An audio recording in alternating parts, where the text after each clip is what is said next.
ತುಂಬಾ ಅಚ್ಚುಕಟ್ಟ ಬೆಂಗಳೂರು ಜನರಿಗೆ ಎಲ್ರಿಗೂ ಹೇಳ್ಬಿಟ್ಟು ಒಂದು ನಿಮಿಷ ಬೆಂಗಳೂರು ಎಲ್ಲ ಜನರಿಗೂ ತಿಳಿಸ್ಬಿಟ್ಟು ಒಂದು ರೋಡ್ ಇಡೀ ಬೆಂಗಳೂರು ಬ್ಲಾಕ್ ಮಾಡ್ಬಿಟ್ಟು ಹಾಸನದ ಭೂಮಿಕ್ ಬೇಲೂರಿನ ಕುಪ್ಪಗೋಡು ಗ್ರಾಮದ ಭೂಮಿಕ್ ಇವರು ಕೂಡ ನಿನ್ನೆ ಕಾಲ್ತುಳಿತದಲ್ಲಿ ಸಾವನ್ನಪ್ಪಿದ್ರು. 11 ಜನರ ಸಾವಿನ ಶಾಪ ಸರ್ಕಾರಕ್ಕೆ ತಟ್ಟದೇ ಇರಲ್ಲ. ಕುಟುಂಬಸ್ಥರು ಆಕ್ರೋಶ ವ್ಯಕ್ತಪಡಿಸ್ತಾ ಇದ್ದಾರೆ. ಸರ್ಕಾರದ ವಿರುದ್ಧ ಭೂಮಿಕ್ ತಂದೆ DT ಲಕ್ಷ್ಮಣ್ ಗರಂ ಆಗಿದ್ದಾರೆ. ಇದು ಸಾವಲ್ಲ, ಮರ್ಡರ್ ಅಂತ ಆಕ್ರೋಶ. ಗರಂ ಆಗಿಲ್ಲ ಅವರು. ಆಕ್ರೋಶದ ನುಡಿಗಳು ಹೆಂಗೆ ಹೇಳ್ತೀರಿ? ಮಗನನ್ನ ಕಳ್ಕೊಂಡಾಗ ಬರುತ್ತಲ್ಲ ಆಕ್ರೋಶ, ಆ ನೋವದು. DK ಶಿವಕುಮಾರ್ ಅವ್ರಿಗೆ ಮಕ್ಕಳಿಲ್ವಾ ಪ್ರಶ್ನೆ ಮಾಡ್ತಾರ್ರಿ. ನೋವಾಗಿರುತ್ತೆ ಮಕ್ಕಳನ್ನ ಕಳ್ಕೊಂಡು. CM ಸಿದ್ದರಾಮಯ್ಯ ಅವ್ರಿಗೆ ಮಗನಿಲ್ವಾ? ಅವ್ರಿಗೇನ್ ಗೊತ್ತಾಗುತ್ತೆ? ಅವ್ರು ನನ್ನ ಮಗನನ್ನ ಕೊಲೆ ಮಾಡಿದ್ದಾರೆ. ಇದು ಸಾವಲ್ಲ, ಇದು ಮರ್ಡರ್ ಕೊಲೆ. ಇದು ಸರ್ಕಾರದ ಇಂಟೆಲಿಜೆನ್ಸ್ ಸಂಪೂರ್ಣವಾಗಿ ವಿಫಲ ಆಗಿದೆ. ಇದು ಯಾವುದೇ ಪಕ್ಷದ ನಾಯಕರುಗಳು ಕಂಪ್ಲೇಂಟ್ ಮಾಡ್ತಾ ಇರೋದಲ್ಲ. ಮಗನನ್ನ ಕಳ್ಕೊಂಡಿರೋ ಒಬ್ಬ ನೋವಿನಲ್ಲಿರೋ ತಂದೆ ಮಾಡ್ತಾ ಇರೋ ಆರೋಪ. ಮಗನನ್ನ ತಬ್ಕೊಂಡು ಆಕ್ರೋಶ ವ್ಯಕ್ತಪಡಿಸ್ತಾ ಇದ್ದಾರೆ ತಂದೆ. ಮಾಧ್ಯಮಗಳ ಮುಂದೆ ಕಣ್ಣೀರು ಹಾಕಿದ್ದಾರೆ ಭೂಮಿಕ್ ತಂದೆ. ದೃಶ್ಯಾವಳಿಯಲ್ಲಿ ಗಮನಿಸ್ತಾ ಇದ್ದೀರಿ. ತಾಯಿಗೆ ಉತ್ತರ ಯಾರು? ಪುತ್ರ ಶೋಕಂ ನಿರಂತರಂ. ಆರಂಭದಲ್ಲಿ ಹೇಳಿದ್ರು ಡಾಕ್ಟರ್ ದಿನೇಶ್ ಅವರು, ಹೇಳಿ ಸರ್, ಯಾರು ಸರ್ ಉತ್ತರ ಕೊಡ್ತಾರೆ? ಇದನ್ನ BJP ಅವರು ಮಾಡಲಿಲ್ಲ, ಆಪ್ ಅವ್ರು ಮಾಡಲಿಲ್ಲ, ಕಾಂಗ್ರೆಸ್ನವರು ಮಾಡಲಿ, ಸಾರಿ JDSನವರು ಮಾಡಿಲ್ಲ. ಮಗನನ್ನ ಕಳ್ಕೊಂಡಿರೋ ತಂದೆ ಒಬ್ಬ ಆರೋಪ ಮಾಡ್ತಿದ್ದಾರೆ. ಕಾಂಗ್ರೆಸ್ನವರು ಮಾಡಿಲ್ಲ. ಇದೊಂದು ಆಕ್ಸಿಡೆಂಟ್, ಆಕಸ್ಮಿಕವಾಗಿ ಆಗಿರ್ತಕ್ಕಂಥ ಘಟನೆ. ಆ ತಂದೆ ತಾಯಿಯ ನೋವು ಏನು ಅಂತ ನಾನೊಬ್ಬ ಅನಾಥಾಗಿ ನನಗೂ ಗೊತ್ತು. ನಮ್ಮ ಭಾವನೆಗಳು ಏನೇನಿದೆ ಅಂತ ಹೇಳುವಂಥದ್ದು ಅರ್ಥ ಆಗ್ತದೆ ನನಗೆ. ನಾನು ಒಬ್ಬ ಅವಾಗಿಂದ ಹೇಳ್ತಾ ಇದ್ದೀನಿ. ಮಗುವಿನ ತಂದೆ ಏನ್ ಹೇಳ್ತಾರೆ ಅಂತ ಮೊದಲು ಕೇಳಿಸ್ಕೋಬೇಕು. ನೀವು ಕ್ಯಾನ್ಸಲ್ ಮಾಡ್ಬೋದಿತ್ತು.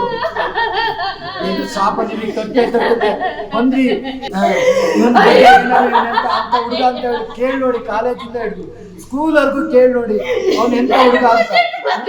ನೀವು ಅರೇಂಜ್ ಮಾಡಿರೋದಕ್ಕೆ ಅವ್ರು ಹೋಗಕ್ಕಾಯ್ತು. ನೀವು ಕ್ಯಾನ್ಸಲ್ ಮಾಡ್ಬೋದಿತ್ತು. ಇದು ಶಾಪ ನಿಮಗೆ ತಟ್ಟೆ ಬಂದ್ರಿ. ನಿನ್ನೆ ಹೋಮ್ ಮಿನಿಸ್ಟರ್ ಇರ್ಬೋದು, ಚೀಫ್ ಮಿನಿಸ್ಟರ್ ಇರೋದು. ನಿಮ್ ಕರ್ತವ್ಯ ಏನ್ ಬಂದ್ರಿ? ನಿಮ್ಮ ಬೇಳೆ ಕಾಳು ಬೇಯಿಸೋದಕ್ಕೋಸ್ಕರ ಬಂದ್ರಿ, ಹೋದ್ರಿ.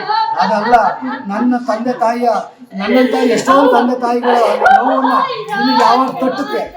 ನನ್ನಂತ 11 ತಂದೆ ತಾಯಿಗಳದ್ದು ಕಣ್ಣೀರು ಹಾಕಿ ನಿಮಗೆ ಶಾಪ ಆಗ್ತದೆ. ತಟ್ಟಿದೆ. ಇನ್ನು ಮುಂದೆ ಬಿಕ್ಕಿದವ್ರಿಗೂ ತಟ್ಟಬೇಕು. ಆವಾಗಲೇ ನಮ್ಮ ಮನಸ್ಸಿಗೆ, ನಮ್ಮ ಆತ್ಮಕ್ಕೆ ಶಾಂತಿ ಸಿಗೋದು. ಅಂದ್ರೆ ನಿಮ್ಗಳ ಮಕ್ಳಿಗೆ ತಟ್ಟಿದಾಗ ನನ್ನ ಮಕ್ಳಿಗೆ ಅಂತ ಹುಡುಗ ಅಂತ ಹೇಳಿ ಕೇಳಿ ನೋಡಿ. ಕಾಲೇಜಿಂದ ಹಿಡಿದು ಸ್ಕೂಲ್ವರೆಗೂ ಕೇಳಿ ನೋಡಿ ಅವ್ನು ಎಂತ ಹುಡುಗ ಅಂತ. ನೀವು ಅರೇಂಜ್ ಮಾಡಿರೋದಕ್ಕೆ ಅವ್ರು ಹೋಗಕ್ಕಾಯ್ತು. ನೀವು ಕ್ಯಾನ್ಸಲ್ ಮಾಡ್ಬೋದಿತ್ತು. ಇದು ಶಾಪ ನಿಮಗೆ ತಟ್ಟೆ ಬಂದ್ರಿ. ನಿನ್ನೆ ಹೋಮ್ ಮಿನಿಸ್ಟರ್ ಇರ್ಬೋದು,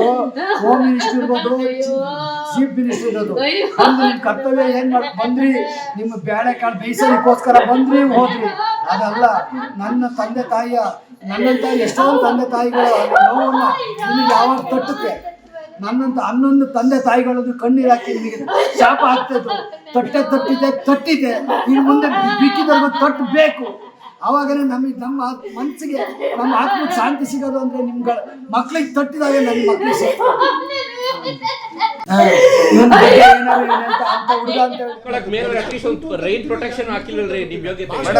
ಮಳೆ ಮತ್ತು ಪೊಲೀಸ್ನವರು ಲಾಠಿ ಚಾರ್ಜ್ ಇನ್ನೂ ಜಾಸ್ತಿ ಸಾವು ನೋವಾಗಿರೋದು.